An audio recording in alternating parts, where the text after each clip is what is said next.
Greetings, my Israelite brothers home. Okay, so PoliSci, that's political science. If I had another word that I could make up, it would be PoliSci, theology, political science. However, so let's talk about this for a second. Yesterday, I told you I was going to do it this week, so I want to do it. In fact, we only got 2 more days into this week, so that's why I said, yeah, I'll do it. I rarely jump in on politics, but I want to do it. But I got to tie it into the scriptures, so which is what I'm going to do. So number one, realize that whoever is elected, the Most High always has control.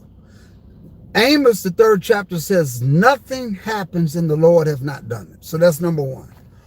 And when people think that you have a president that may not be doing things according to the way you see them morally, that the Most High has nothing to do with it. Nebuchadnezzar was not an Israelite, but he was put in place by the Most High God. So that's number one. Just understand that.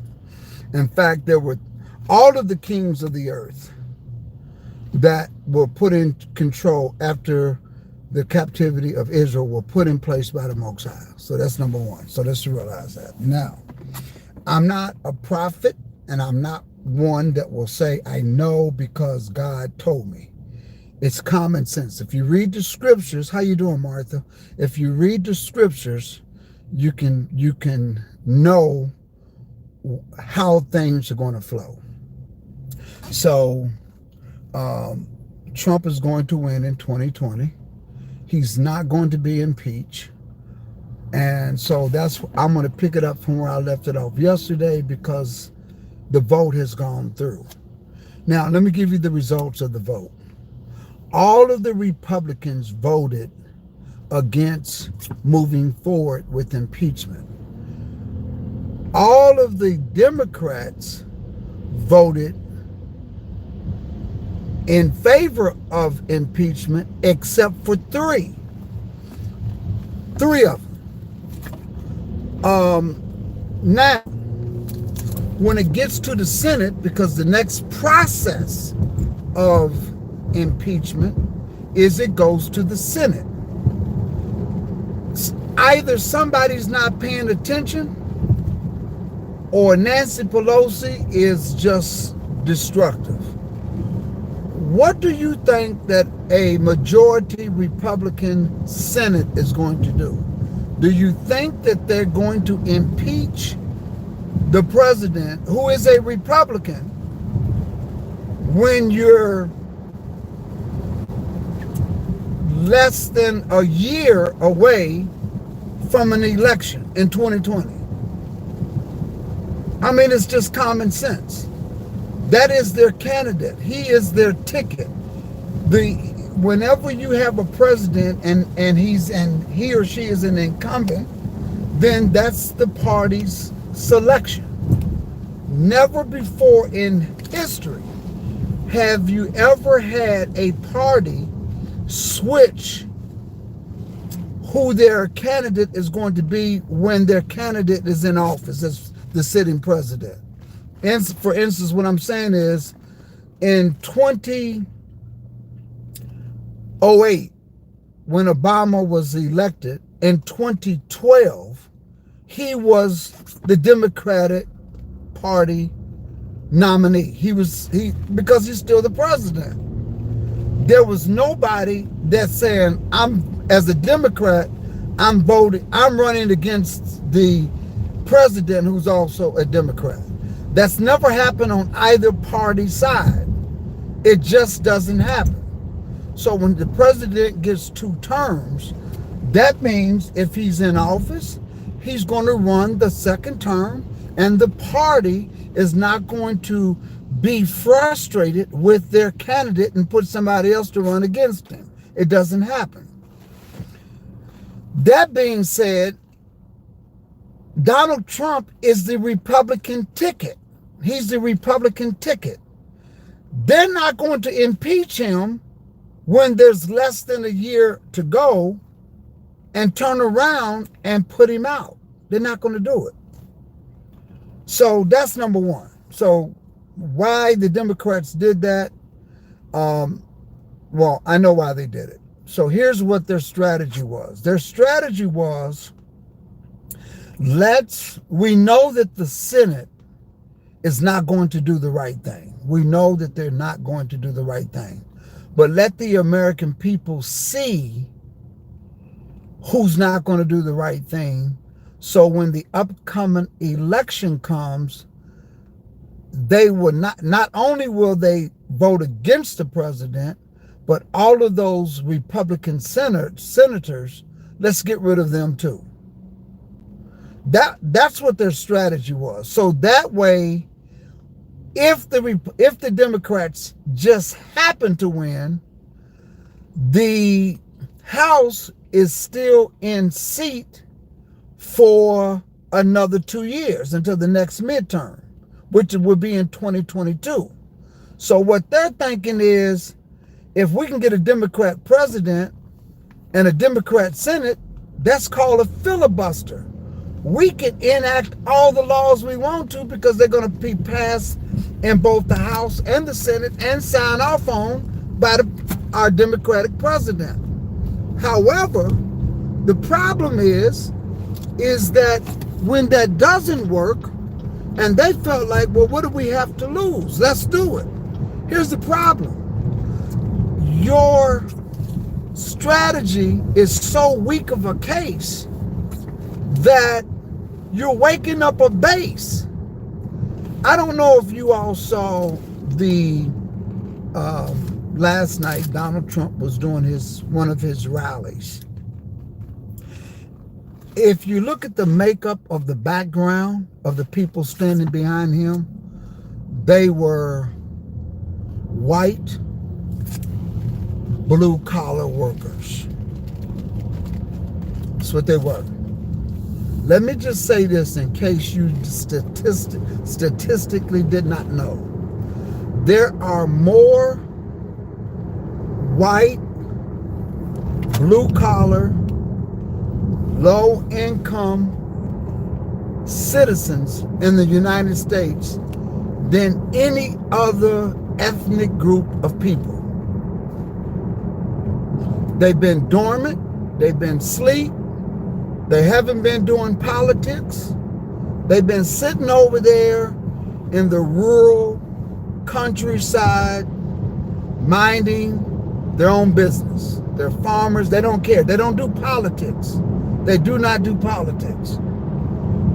But when Trump got elected, they felt like Trump was using lingo that they liked. Make America great again. Because they are conservatives. They're conservatives. They don't believe in same-sex marriage. They don't believe in don't ask, don't tell. They don't believe in abortion clinics, but they've been laying dormant. Most of them are Christians, and don't bother me, I don't bother you, I'm over here, and that's it. But when they found out that they were messing with Trump, they came up out of the woodworks. And that's a base that has been untapped. It's unknown. It's almost like what Obama did when he won the election in 2008. Obama went after a group of individuals who were voters that nobody ever tapped into. And that's the voters on social media. He's the first president that went to social media and woke up a group of individual millennials and Pepsi Cola generation that nobody tapped into because they don't vote. They don't vote. Well, they voted. This is why Trump sticks with social media. That's why he did. So when Barack Obama turned out, Trump went to that same base. And in that base, everybody uses the media, YouTube, social media. I don't care where part of the country you're in. You can be in corn crop, potato crop growing country. Everybody's got a cell phone. Everybody's got Twitter, Facebook, and what have you. So Trump realized there's a base. I'm going to wake up. And he woke them up. And they come to the rallies. I mean, they show up. They will camp out and show up. Rain does not stop that base. The weather don't stop that base. It don't stop them. These are people that nothing will stop them. You've energized, and that's what Trump has done. So therefore, there's not enough people. Nobody has counted them. Nobody really knows how many they are. This is like what Obama did.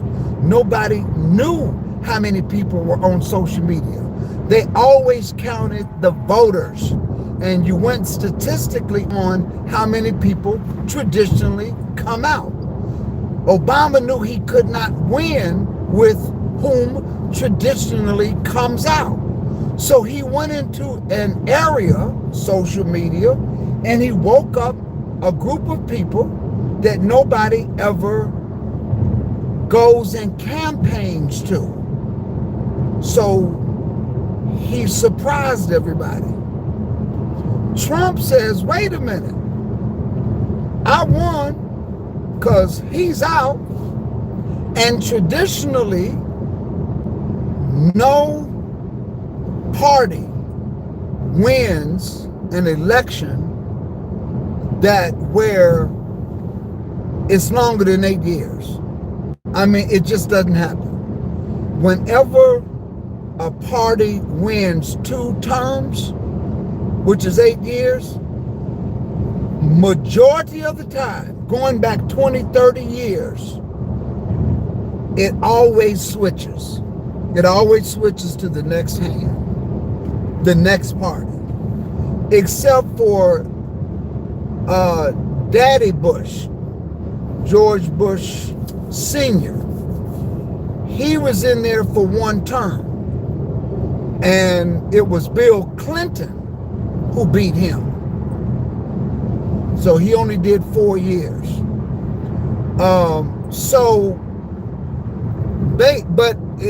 But you're not going to win. No party is going to win after they win 8 years, or even if they lose after 4 years, the next party is going to come in. Always, always. That's the statistical data that exists.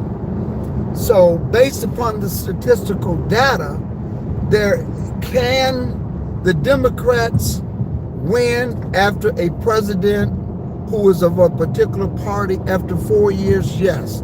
That has been done going back to George Bush Daddy days. He was only in term for 1 year. I mean, one term, which is 4 years. Can anybody do that to Trump?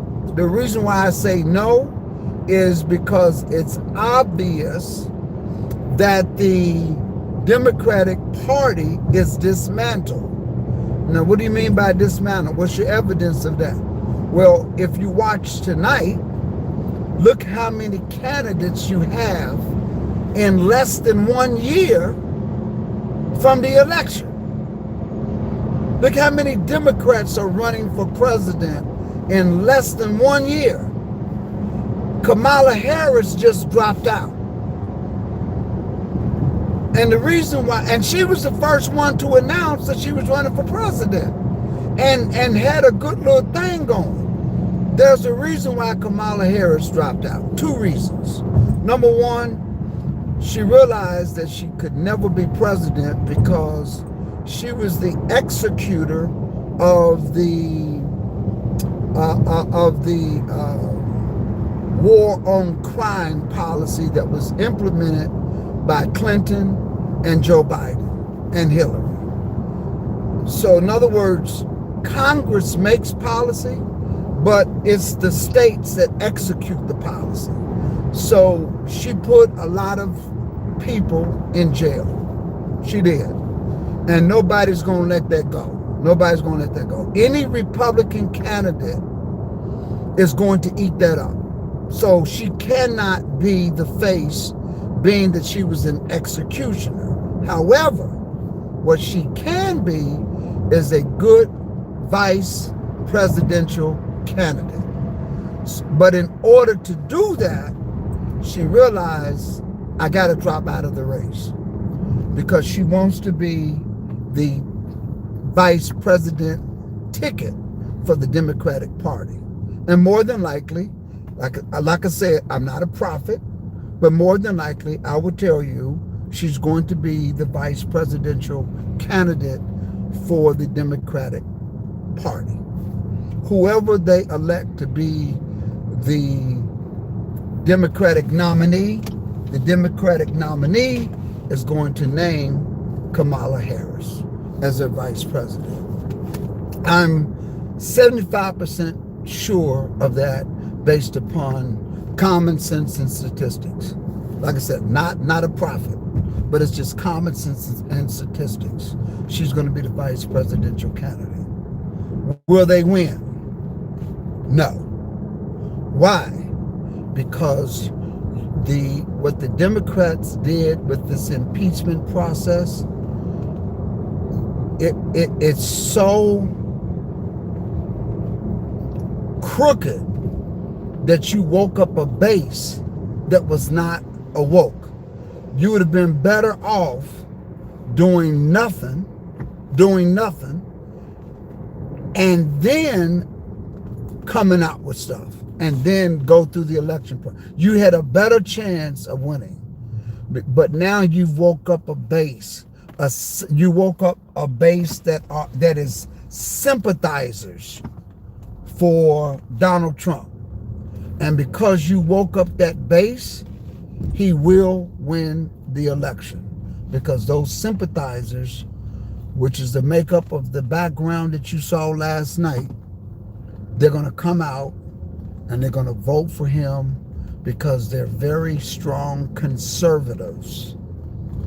Very strong conservatives. And those conservatives are not in favor of the policies that are moral related that was put in place by the Obama administration. Now, you all know what policies I'm talking about, so I'm not here to discuss those, but I'm just saying that the Republican Party would have never passed those type of policies. They would not have. But the Democrats did through Obama.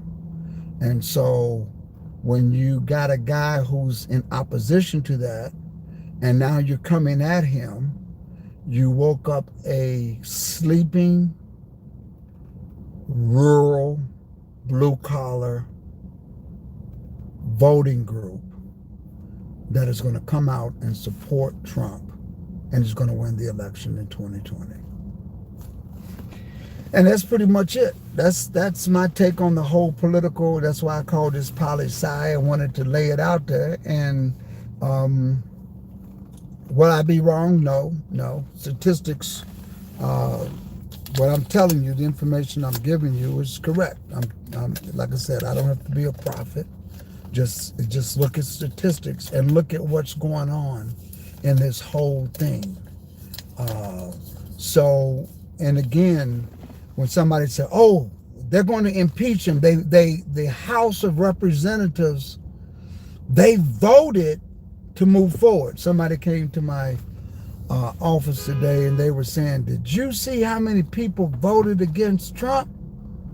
Man, he's going to get impeached. It's going down." I said, time out. Number one, did you look at who voted? Do you know who runs the House?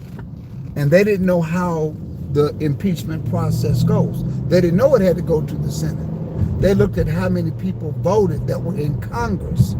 And I said, I had to go online and show them how many Democrats are in the House and how many Republicans are in the House. And of course, there are more Democrats in the House of Representatives than there are Republicans. And then I said, look at everybody that voted against impeachment are, okay, so I had to take that call. But anyway, when I showed them and when they saw that all of the Republicans voted against it, and three Democrats voted with the Republicans. And when I showed that to them, I said, you see? And they said, wow. So anyway, that's that. That's my take on the PoliSci. And I will see you guys later. We'll talk soon. We'll do this again tomorrow.